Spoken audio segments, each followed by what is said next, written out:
Good morning, everyone. Please be seated. I feel like we have a quorum in the house. I miss the quorums. Vice President Harris, honored guests, I want to thank you all for being here.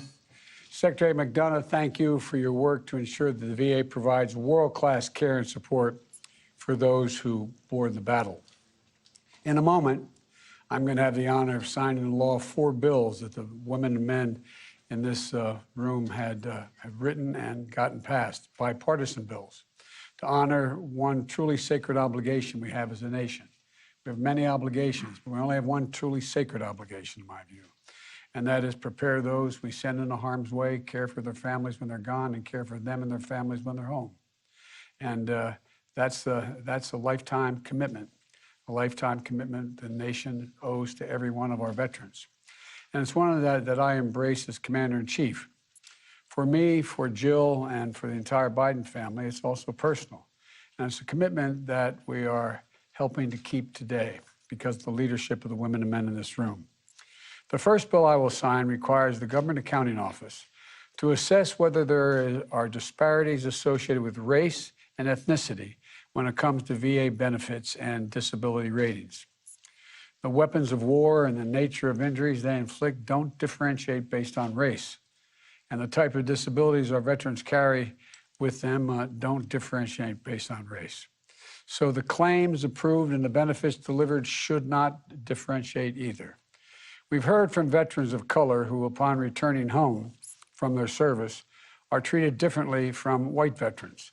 This bill will help us understand how this happened, keep better records, expose the facts to the light of day, and allow us to do the necessary work of making sure that all of our nation veterans, all of them, are treated with equal dignity and equal equality throughout their entire time, with the consideration being no different based on race. And I want to thank and congratulate Senator Warnock, who's here in the room, who has been a moral leader in the U.S. Senate since he got here, and leading on this issue, as well as Representative Takano, who has done a yeoman's work in the House. The second bill I'll sign is the Higher Veterans Health Heroes Act. I want to thank Senator Hassan and Senator Braun and Representatives Rice and Latta for their work to help veterans find a way to continue to serve their country. In 2019, the Inspector General of the VA reported that staff shortages are one of the causes of the many problems we face in veterans care. And at the same time, with our military, there are nearly 200,000 dedicated, well-trained workers in nearly every area of healthcare: doctors, nurses, pharmacists, technicians, and physical therapists. They understand the health challenges our women and men in uniform face. 1,000, or actually 13,000 of them, are separated from active duty every single year. And we can do more by helping the separated service members with backgrounds in healthcare continue their work in healthcare in the federal government at places like the VA. This bill directs the Department of Veterans Affairs to create a program to recruit military medical personnel who have less than a year left in their service to work in federal healthcare occupations. This new program will build upon existing efforts to create a pipeline for former military health professionals. For both our veterans and our military medical personnel, service isn't just what they do, it's who they are. This bill is going to allow those professionals to continue their service to each other and to our nation. And the third bill I will sign is the Colonel John M. McHugh Tuition Fairness and Survivors Act. For so many of our service members, their service to us is also about building a better life for themselves and for their families. And part of keeping our commitment to them means helping survivors get the education they need and to fulfill their dreams. This law ensures that surviving spouses and children of veterans who access the Survivors and Dependents Education Assistance Program are eligible for in-state tuition wherever they choose to go to school, whether they live in that state or not. I want to recognize Senator Tester and Moran, Representatives Trone and Moore, for their work they've done on this bill. I also want to recognize the very special guest, Kelly McHugh Stewart. Kelly, where are you? Kelly, thank you for being here. Thank you for being here. And she is the daughter of Colonel John M. McHugh for being here today. I want to thank her. Kelly, your dad was an American hero. but he wasn't the only one in the family as a hero. Your work to share your story, to advocate for other surviving families, and to turn loss into progress and understanding is heroic as well. So we thank you for it. Really, thank you personally. The final bill I'll sign today is the Protecting Moms Who Served Act. The Senate was championed by Tammy Duckworth, a mom, a veteran, a senator, and Senator Susan Collins. It also was one of the pet projects that the vice president had when she was a United States senator, and sticks with her. I don't know how many times I've heard about what we have to do, and she's right. In the House, it was championed by a former nurse, Representative Lauren Underwood, and Representative Bill Bilirakis. And our country continues to have the highest maternal mortality rates in the developed world, which is hard. It's just, especially among Black and Native American women. For many years, Vice President Harris has led the fight to address this tragedy of maternal mortality in our nation. Her efforts in the Senate are reflected in our Build Back Better framework and our investments in maternal health. We're going to help expand and diversify the maternal health workforce, improve maternal mental health, and bolster community-based programs, train providers, enhance research, and ensure maternal care is coordinated. As we continue that work, we recognize that women veterans, and there are more than 500,000 women veterans in this country, under the age of 40, they face additional maternal health challenges. They frequently have other health risks that can complicate pregnancy. For example, expecting moms with physical disabilities or with mental illness are much more likely to experience pregnancy-related complications and have their children prematurely. This bill will commission a comprehensive study of maternal health challenges facing veterans and will invest in maternal care coordination programs at the VA. It's an important step in making sure we meet the needs of American mothers who have served. Early this month, I commemorated Veterans Day at Arlington National Cemetery. On that solemn day, we lay a wreath and renew our oath. But keeping faith with American veterans required much more than laying wreaths or making more oaths. It requires acts. That's what you've done today, all of you, acts. That's why I'm so proud to sign these bills. May God bless you and may God protect our troops and their families. And now I'd like to invite the folks to the stage as I sign the first bill. Thank you very much.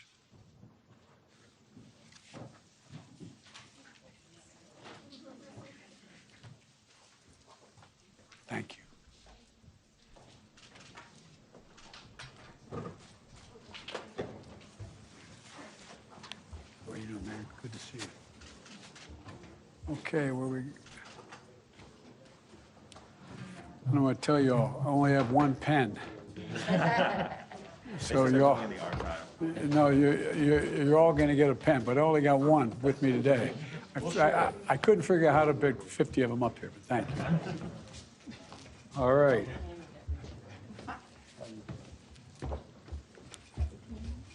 Congratulations. All right.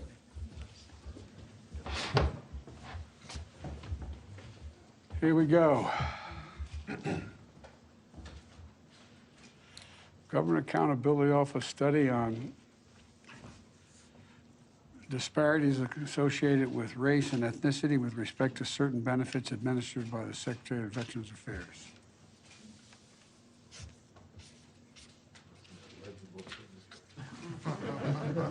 Well, sort of. All right.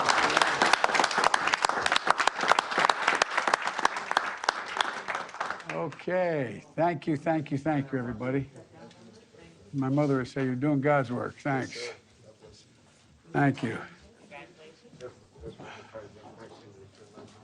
Hey, Pat, how are you, buddy? Good to see you. Hey, Big John. You're going to be here all afternoon. That'd be good. Good to see you, pal. Love you. How you doing? Family good? Okay. Dennis, hi, everybody. How are you? Good to see you. All right. Okay. this. Okay, here we go. You ready?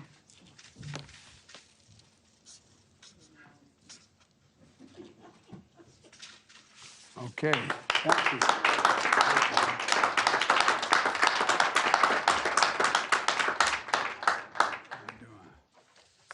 All right. Thank you, thank you, thank you.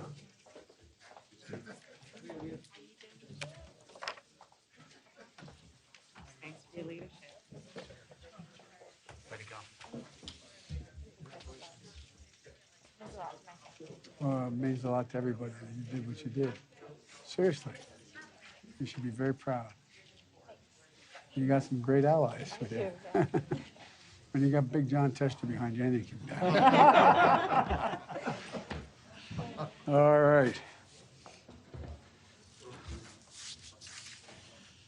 Here we go. Men title, well, I'm not going to read it all. We'll just sign it. All right.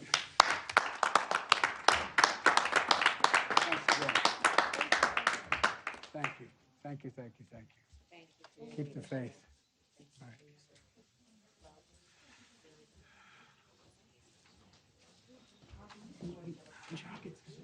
Great to see you. Okay, we're going to sign the last bill here in a moment when the right folks are up here. Protecting. Tammy, Mr. President, how are God you, love sir? you. How you doing? I'm good, thank you. You are good. You did it.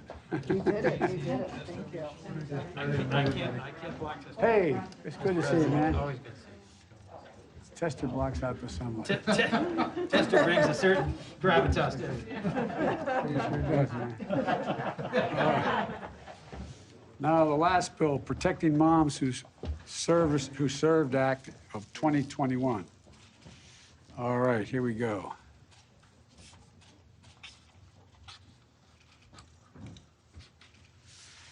Thank you, thank you, thank you. I'm going to give you this pen anyway. Thank you, sir. You said you're going to do this, I remember? told you. You Yes, did. sir, I did, I did. Wave to Lieutenant Colonel Tanya Robinson, they're in uniform, please inspired. Colonel, how are you? Well, I tell you what, whatever she tells me she's going to do, I just say yes. We served together when we were lieutenants. Oh, great. How